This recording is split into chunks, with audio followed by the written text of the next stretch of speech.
உலகெங்கும் இருக்கும் spiritual tax Tamil நேயர்கள் அனைவருக்கும் ஆஸ்ட்ரோ பூர்ணாவின் அன்பார்ந்த வணக்கங்கள். இந்த நல்ல காலம் நிகழ்ச்சி மூலமாக உங்களை எல்லாரையும் சந்திக்கிறதுல பெருமகிழ்ச்சி அடைகிறேன். இன்னைக்கு மே மாத பலன்களை பற்றி பார்க்க போறோம். ஒவ்வொரு ராசி என்பவர்களுக்கும் மே மாதம் ஒரு முக்கியத்துவம் வாய்ந்த மாதமாக இருக்க போகுது. ஏன்னா 2 கிரகங்களின் வருட கிரகங்களான அந்த குரு பகவான், அடுத்து ராகு கேது என்று சொல்லக்கூடிய இந்த வருட கிரகங்களின் பயிற்சிகள் இருக்கு. அடுத்து மாத கிரகங்களான புதன், சூரியன், சுக்கிரன், இந்த 3 கிரகங்களின் பயிற்சி இருக்கிறதுனால இந்த மே மாதம் ஒரு சிறப்பு வாய்ந்த ஒரு மாதமாக இருக்க போகுது. இந்த மாதத்துல பாத்தீங்கன்னா ஒரு முக்கியமான நிகழ்வாக ஜோதிட ரீதியாகவும் பிரபஞ்ச ரீதியாகவும் அக்னி நட்சத்திரம்னு சொல்லக்கூடிய மே 4ஆம் தேதி அந்த அக்னி நட்சத்திரம் ஆரம்பிக்குது. இது முடிவு பாத்தீங்கன்னா மே 28ஆம் தேதி முடியுது. இந்த நாட்கள்ல யாருமே இடமாற்றம், அதாவது வீடு ஷிஃப்ட் பண்றது ஷிஃப்ட் பண்ணக்கூடாது. அடுத்து பாத்தீங்கன்னா பால் காய்ச்சறது பால் காய்ச்சக்கூடாது. ஒரு வீட்டுல இருந்து இன்னொரு வீட்டுக்கு போறீங்க, ஏற்கனவே அட்வான்ஸ் எல்லாம் கொடுத்து வச்சாச்சு, நாங்க இந்த மே மாசம் லீவு அதாவது விடுமுறை நாட்களாக இருக்கிறதுனால நாங்க இந்த மாதத்தை தேர்ந்தெடுத்திருக்கிறோம் அப்படின்ற மாதிரியாக நிறைய பேர் இருப்பாங்க. இந்த மாதத்துல அந்த சடங்குகள் அதாவது சுப நிகழ்ச்சிகள் இந்த மாதத்துல இந்த நாட்கள்ல பண்ணக்கூடாது. மே 4ஆம் தேதியிலிருந்து மே 28ஆம் தேதி வரைக்கும் இருக்கக்கூடிய இந்த அக்னி நட்சத்திர காலகட்டங்களில் எந்த விதமான சுப நிகழ்ச்சிகள், திருமணங்கள், அடுத்து பாத்தீங்கன்னா வாஸ்துகள், அடுத்து வாஸ்து பூஜைகள், அடுத்து பாத்தீங்கன்னா அவங்களுக்கு அந்த வீடு கிரகப்பிரவேசம் பண்றது, பால் காய்ச்சறது, வாடகைக்கு வீடுக்கு போகும்போது பால் காய்ச்சறது, இந்த மாதிரியான சுப நிகழ்ச்சிகள் எதுவும் செய்யக்கூடாத ஒரு மாதமாக இருக்கும். அதனால இந்த மாதத்துல கிரகங்களின் பெயர்ச்சிகள் இருந்தாலும் இந்த மாதத்துல நம்ம சற்று ஒரு கவனிக்க வேண்டிய ஒரு மாதமாக இருக்கும். ரொம்ப உன்னிப்பாக, அதாவது ரொம்ப கவனத்தோட இருக்கக்கூடிய ஒரு மாதத்துல இந்த மே மாதம் இந்த 2025 இருக்க போது. இப்ப நம்ம ஒவ்வொரு ராசி அன்பர்களுக்கும் உண்டான பலன்களை பற்றி பார்க்க போறோம்.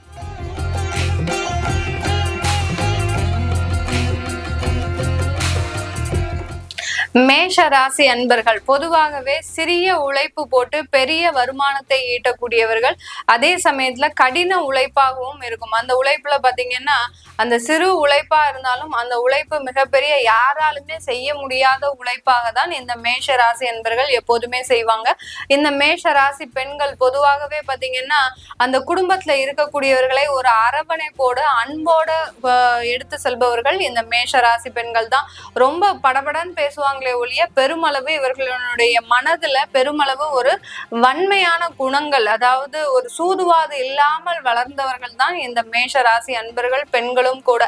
இந்த மேஷ ராசி அன்பர்களுக்கு இந்த மே மாதத்துல பாத்தீங்கன்னா உங்களுடைய ராசி அதிபதி செவ்வாய் நீச்சமாக இருக்கிறாரு. உங்களுடைய ராசியிலேயே சூரியன் உச்சமாக இருக்கிறாரு. மே 15ஆம் தேதிக்கு மேல இந்த சூரியன் ஆகப்பட்டவர் 15ஆம் தேதிக்கு மேல அந்த ரிஷப ராசிக்கு செல்றதுனால உங்களுக்கு நிரந்தர வருமானம்ன்றது இந்த மேஷ ராசி என்பவர்களுக்கு இந்த மாதத்துல இருந்து ஆரம்பிக்கக்கூடிய ஒரு நேரமாக இருக்கும். இதனால் வரைக்கும் வருமானத்துல மிகப்பெரிய தடைகளை சந்தித்து வந்த இந்த மேஷ ராசி என்பவர்களுக்கு இந்த காலகட்டத்தில இருந்து நிறைய வருமானத்துல ஒரு தடை இல்லாமல் வர்றது. அடுத்து பாத்தீங்கன்னா வேலை இழந்தவர்களுக்கு வேலை வாய்ப்பை கொடுக்கக்கூடிய ஒரு மாதமாக தான் இந்த மேஷராசி என்பவர்களுக்கு மே மாதம் இருக்க போகுது. மேஷராசி என்பவர்களுக்கு அந்த குடும்ப ஸ்தானாதிபதி சுக்கிரனாகப்பட்டவர் உங்களுடைய 12ஆம் இடத்துல இருக்கிறார். இந்த மாதத்தின் இறுதியில மே 31ஆம் தேதி இந்த ராசிக்கே வர்றதுனால குடும்ப சச்சரவுகளில் இருந்து வெளிவரக்கூடிய ஒரு மாதமாக, இது நாள் வரைக்கும் ஏதோ ஒரு கருத்து வேறுபாட்டின் மூலமாக அந்த தம்பதியர்கள், அதாவது கணவன் மனைவி பிரிந்து இருந்தாலும் கூட இந்த மாதத்துல ஒன்று சேர்வதற்குண்டான ஒரு அமைப்புகள் இருக்கக்கூடிய ஒரு மாதமாக இருக்கும்.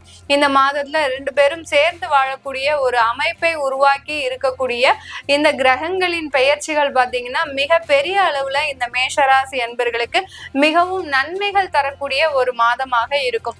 இந்த காலகட்டத்துல நான் முதல்லயே சொன்ன மாதிரி சொத்து வாங்குறதுல எந்த விதமான ஒரு முனைப்பும் எடுக்காதீங்க. உங்களுடைய 4ஆம் இடத்துல அந்த செவ்வாய் நீச்சமா இருக்கிறதுனால சொத்தை வாங்கும் போது அதுல ஏமாற்றப்படுவதற்கு இந்த மேஷராசி என்பவர்களுக்கு அதிகமான ஒரு வாய்ப்புகள் இருக்கு. அதனால அந்த மாதிரியான விஷயத்துல நீங்க பெரிய அளவு ஈடுபாடு கொள்ள வேண்டாம். இந்த மே மாதத்துல இந்த மேஷ ராசி என்பவர்களுக்கு தொழில் ரீதியாக சின்ன தடைகள் வர்றதுக்கு வாய்ப்புகள் அதிகமா இருக்கு. உங்களுடைய 10ஆம் இடத்து அதிபதி, அடுத்து 11ஆம் வீட்டு அதிபதி 12ஆம் இடத்துல இருக்கிறதுனால தொழில் ரீதியான தடைகள் இந்த மாதத்துல இருந்தே ஆரம்பிக்கக்கூடிய ஒரு தருணம். எந்த மாதிரியான தடைகள்? உங்களுக்கு லேபர்ஸ் தட்டுப்பாடு வரலாம். அடுத்து பாத்தீங்கன்னா ப்ராடக்ட் சப்ளை பண்ணக்கூடிய அந்த சப்ளையர்ஸ் வந்து அந்த ப்ராடக்டை சப்ளை பண்ணும்போது அதுல சில நெருக்கடிகளை கொடுக்கலாம். அடுத்து பாத்தீங்கன்னா இது நாள் வரைக்கும் கிரெடிட்ல கொடுத்துட்டு இருந்த சப்ளையர்ஸ் இனிமேல் நாங்க கேஷ்ல தான் கொடுப்போம் அப்படின்ற மாதிரியாக அந்த அட்வான்ஸ் பேமெண்ட் வாங்கிக்கிட்டு தான் உங்களுக்கு பொருள் சப்ளை பண்ணக்கூடிய ஒரு நிலைக்கு ஆள் உட்படுத்தப்படலாம். இந்த மாதிரிலாம் அந்த தொழில் ரீதியான சில இக்கட்டான ஒரு சூழ்நிலைகள் உருவாகக்கூடிய ஒரு நேரமாக தான் இந்த மேஷ ராசி என்பர்களுக்கு இருக்க போது. இந்த மேஷ ராசி என்பர்களுக்கு இந்த காலகட்டத்துல பாத்தீங்கன்னா உங்களுக்கு குழந்தைகள்னால நிறைய ஒரு வளர்ச்சிகள் இந்த மாதத்துல இருக்கும். யார் யாரெல்லாம் 12th எக்ஸாம் எழுதியிருக்கிறாங்களோ இல்ல யார் யாரெல்லாம் உங்களுக்கு காலேஜ் சேரணும் விருப்பப்படுறாங்க அவங்க மூலமாகலாம் உங்களுக்கு இந்த மேஷ ராசி என்பர்களுக்கு மிகப்பெரிய ஒரு உயர்ந்த அந்தஸ்து கிடைக்கக்கூடிய ஒரு நேரமாக இருக்கும். அந்த குழந்தைகள்னால ஒரு நல்ல ஒரு புகழும் பேரும் அடையக்கூடிய ஒரு நேரமாக தான் இந்த மேஷ ராசி என்பர்களுக்கு இருக்க போகுது. ஏன்னா உங்களுடைய 5ஆம் வீட்டு அதிபதி இங்க மேஷ ராசியிலேயே உச்சமாக இருக்கிறதுனால குழந்தைகள்னால பெருமை, குழந்தைகள்னால ஒரு நல்ல ஒரு சமுதாயத்துல ஒரு பேர் வாங்குறது, இந்த மாதிரிலாம் இருக்கிறதுக்கு உண்டான ஒரு நேரமாக தான் இந்த மேஷ ராசி என்பர்களுக்கு இருக்க போது. இந்த காலகட்டத்துல குழந்தைகளின் படிப்புல ஒரு மிகப்பெரிய ஒரு கவனம் செலுத்தக்கூடிய ஒரு தருணம். மேஷ ராசி என்பர்கள் யார் யாரெல்லாம் இருக்கிறீங்களோ உங்களுடைய குழந்தைகளினுடைய படிப்புல மிகப்பெரிய அளவுல கவனம் செலுத்துவீங்க. அதற்காக சில கடன்களை வாங்குறதுக்கு உண்டான ஒரு அமைப்பாகவும் இந்த மே மாதம் இந்த மேஷ ராசி என்பர்களுக்கு இருக்க போது. இந்த காலகட்டத்துல புதுசாக வண்டி வாகனங்கள் வீடு சொந்தமாக சொத்துக்கள் வாங்குறத தவிர்க்கணும். மேஷ ராசி என்பர்கள் உங்களுடைய ராசி அதிபதி 4ஆம் இடத்துல நீச்சமாக இருக்கிறதுனால தேவையில்லாத பிரச்சனைகள் இந்த மாதிரியான அசட் வாங்குறது மூலமாக இருக்கு. அதனால அடுத்து பாத்தீங்கன்னா உங்களுக்கு இந்த காலகட்டத்துல கொஞ்சமாக அதாவது எலும்பு சம்பந்தமான வியாதிகள் தோன்றுவதற்கு உண்டான ஒரு நேரம். எலும்பு அதாவது தேய்மானம் ஏற்படலாம். பெண்களாக இருந்தீங்க அப்படின்னா உங்களுக்கு முதுகு தண்டுவடத்துல தேய்மானம் ஏற்படலாம். இந்த மாதிரி எல்லாம் எலும்பு சம்பந்தப்பட்ட ஒரு வியாதிகள் உருவாகுவதற்குண்டான ஒரு நேரமாக தான் இந்த மேஷ ராசி என்பர்களுக்கு இருக்க போகுது. இந்த காலகட்டம் வெளிநாட்டுல இருக்கக்கூடியவர்களுக்கு அதிகப்படியான ஒரு வருமானங்கள், அதிகப்படியான வேலை உயர்வு, அடுத்து தொழில் ரீதியாக நிறைய ஒரு மாற்றங்கள் கிடைக்கிறதுக்கு உண்டான ஒரு நேரமாக இருக்க போது. யாரிடத்துல வெளிநாட்டுல பழகினாலும் ரொம்ப கவனத்தோட பழகுங்க. ஏன்னா 7.5 சனியின் ஆரம்பமே இந்த மே மாதத்துலதான் ஆரம்பிக்க போகுது. உங்களுக்கு மார்ச் மாதம் அவர் ஆரம்பிச்சாலும் கூட இந்த மாதத்துல இருந்து ரொம்ப கவனத்தோட இருந்துட்டீங்க வெளிநாட்டுல இருக்கிறவங்க அப்படின்னீங்கன்னா கண்டிப்பாக உங்களுக்கு ஒரு நல்ல சேஞ்சஸ், ஒரு நல்ல ஒரு மாற்றங்கள் கிடைக்கக்கூடிய ஒரு நேரமாக தான் இந்த மேஷ ராசி என்பர்களுக்கு இருக்க போகுது. நம்ம இப்ப சொன்னது கோச்சார கிரகங்களின் ஒரு நகர்வை வைத்து தான் நம்ம இந்த பலன்களை சொல்லியிருக்கிறோம். உங்களுக்கு மே மாதத்துல நிறைய கிரகங்களின் பயிற்சிகள் இருக்கு. அப்போ எங்களுக்கு எந்த மாதிரியான மாற்றங்கள் நடக்க போகுது, உங்களுடைய தசா புத்தி படி உங்களுக்கு ராகு தசை குரு புத்தி நடக்கலாம்.